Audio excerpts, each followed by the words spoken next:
Movie की शुरुआत में हमें माइन में काम करते हुए कुछ लोगों को दिखाया जाता है। यहाँ पर एक चिंगारी से आग फैल चुकी है।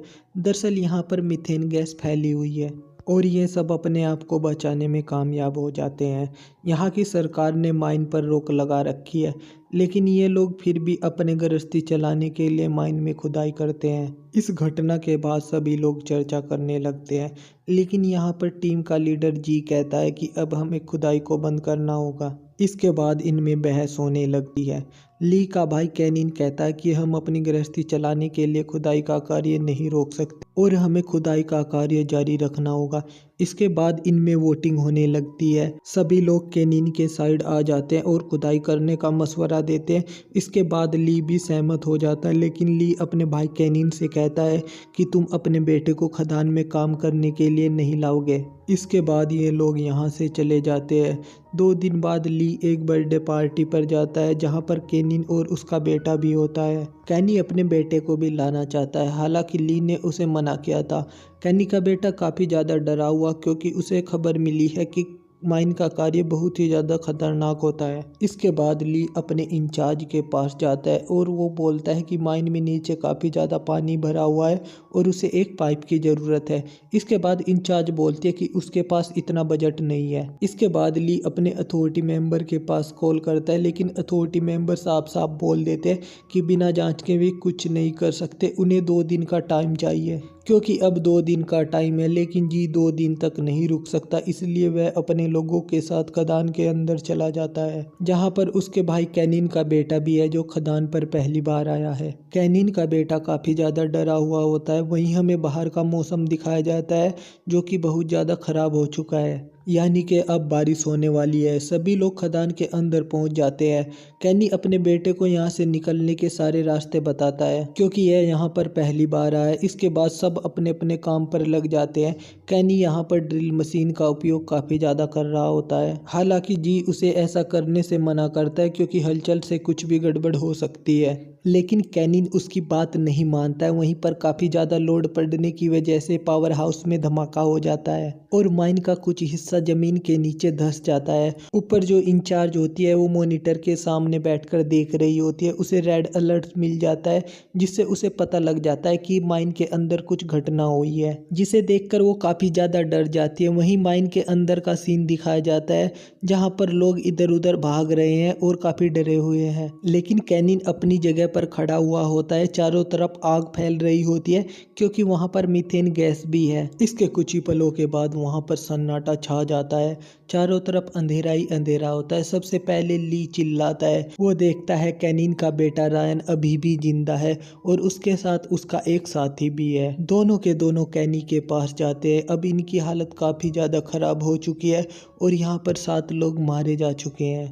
आज से पहले भी यहाँ पर 113 लोग मारे जा चुके हैं, यानी कि कुल 120 लोगों की जान जा चुकी है।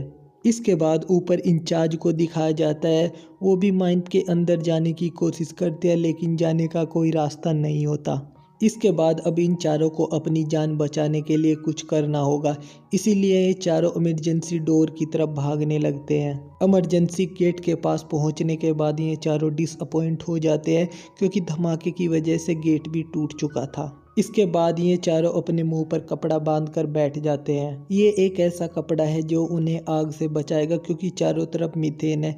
इसके बाद कैनिन को भी विश्वास हो चुका होता है कि अब हम चारों में से कोई भी जिंदा नहीं बच सकता। दूसरी तरफ बाहर बारिश भी और ज़्यादा तेज हो जाती है, क्योंकि बारिश का सारा पानी माइन के अंदर आ रहा होता है। इसके बाद ली सभी को दिलासा दिलाता है कि वे सभी यहाँ से जिंदा निकल जाएंगे, क्योंकि उसने 2 दिन पहले अथॉरिटी को कॉल किया था और 2 दिन बाद अथॉरिटी यहाँ पर पहुँच जाएगी। इसके बाद इनका एक साथी बोलता है कि जब रेस्क्यू टीम को पता चलेगा कि उनके पास सेफ्टी इक्विपमेंट नहीं है, तो वो हमें बचाने की कोशिश नहीं करेंगे। इसके बाद इंचार्ज को दिखाया जाता है कि जो बार बार अथॉरिटी को कॉल करने की कोशिश कर रही है, लेकिन इसकी कॉल का कोई जवाब नहीं देता। इसके बाद in charge in charge power supply cut कर देती है क्योंकि माइन के अंदर के सारे फैन ऑफ हो जाए और आग ज़्यादा ना फैले। हालांकि ये ऐसा कर तो देती है लेकिन इसके बाद धुआं अंदर ही अंदर घूमने लगता है। इसके बाद ये चारों मास्क लगा देते हैं, साथ ही ये कर्टेन भी लगा लेते हैं ताकि धुआं इनकी साइड ना आए। इसके बाद हमें फिर से इंचार्ज को दिखाया जाता है जो कि अथॉरिटी के हेड से कॉल लगाने में कामयाब हो जाती है। वो हेड को बताती है कि हमारे कुछ लोग अंदर फंस चुके हैं। वो ये नहीं बताती कि ये लोग अपनी मर्जी से गए थे क्योंकि ये सुनकर रेस्क्यू टीम उन्हें बचाने नहीं आएगी। इसके बाद अथॉरिटी की हेड बताती है कि तुम कुछ मत करना। वो ये भी नहीं बताती कि उसने यहाँ के सारे फैन ऑफ कर दिए हैं। इसके बाद इन चारों को दिखाया जाता है, इन्होंने अपने ऑक्सीजन मास्क पहन लिए हैं और इनके पास ज़्यादा ऑक्सीजन भी नहीं है। इसके बाद ये इधर उधर घूमने लगते हैं। इसके बाद ये इमरजेंसी फ़ोन के पास पहुंच जाते हैं। लकीली इनका कॉल तो इंचार्ज के पास लग जाता है लेकिन ये इंचार्ज को अपनी लोकेशन बताते इससे पहले ही वहां पर माइन धंसने लगती है और इसमें जॉन का पैर टूट जाता है। अब इनकी प्रॉब्लम और भी ज़्यादा बढ़ने लगी है। यहाँ पर हम देखते हैं कि इंचार्ज के पास रेस्क्यू टीम पहुँच चुकी है लेकिन यहाँ पर रेस्क्यू टीम बोलती है कि हम नीचे जब ही जाएंगे जब हमें कंफर्म हो जाएगा कि नीचे कोई खतरा नहीं है, नहीं तो हमारी भी जान जोखिम में फंस सकती है। इंचार्ज को पता है कि अब उनके पास ज़्यादा टाइम नहीं है क्योंकि उनकी ऑक्सीजन भी ख़त्म होने वाली होगी। ये चारों इधर उधर भागने लगते हैं क्योंकि इन्हें खदान के हर चप्पे चप्पे का पता है। इसके बाद ये चारों एक दरवाजे के पास पहुंच जाते हैं। जब ये उस दरवाजे को खोलते हैं तो बहुत सारा पानी माइन के अंदर आ चुका है क्योंकि बारिश के कारण पानी बाहर ही रुका हुआ था जो कि दरवाज़ा खुलते ही अंदर आ गया। इसके बाद ये पानी में डूबने लगते हैं। अब अगर इन्हें अपनी जान बचानी है तो इन्हें दरवाजे की तरफ यानी आगे की तरफ बढ़ना होगा। जॉन जिसका पैर टूटा हुआ वो एक पत्थर से टकरा जाता है जो कि बह रहा होता है और जॉन इसी के साथ बह जाता है और उसकी मृत्यु हो जाती है। इसके बाद ये तीनों के तीनों एक चैम्बर तक पहुंच जाते हैं जहां पर इन्हें सांस लेने की जगह मिल जाती है। इसके बाद हमें रेस्क्यू टीम को दिखाया जाता है जो कि रस्सी के जरिए नीचे जा रहे होते हैं।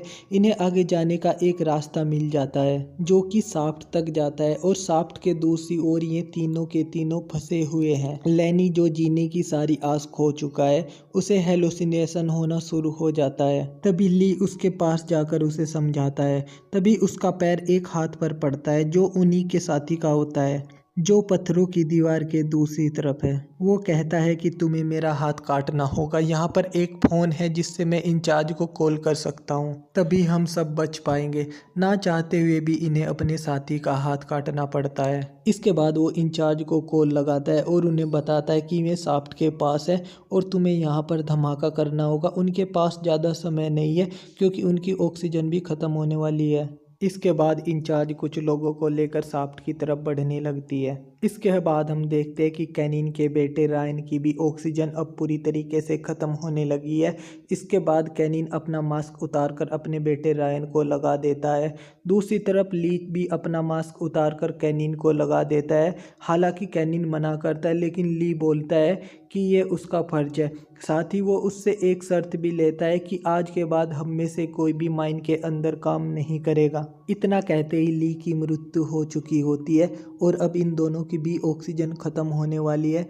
शाफ्ट के दूसरी तरफ जो इनका साथी होता है उसकी भी मृत्यु हो चुकी हुई होती है। इसके बाद कुछ लोगों के साथ इंचार्ज भी शाफ्ट के पास पहुंच जाती है। वो बोलती है कि दीवार से दूर हो जाओ, हम यहाँ पर धमाका करने वाले हैं। लेकिन कैनी और उसका बेटा रिहान तथा उनका एक दूसरा साथी जो शाफ्ट के दूसरी तरफ है वे इस बात को नहीं सुन पाते। तभी एक बहुत बड़ा धमाका होता है और इसके बाद हमें 1 साल का सीन दिखाया जाता है जहाँ पर हमें कैनी और उसके बेटे रिहान तथा उनका एक तीसरा साथी जिसका हाथ कट गया था उसे एक बर्थडे पार्टी में दिखाया जाता है। यहाँ पर जी की पत्नी भी आती है।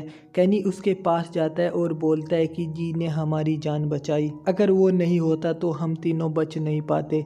ये कहते कहते उसकी आंखों में आंसू आ जाते हैं लेकिन अब उसके पास पश्चाताप और दुख के सिवा कुछ नहीं है और इसी दुख के साथ ये मूवी यहीं पर ख़त्म हो जाती है।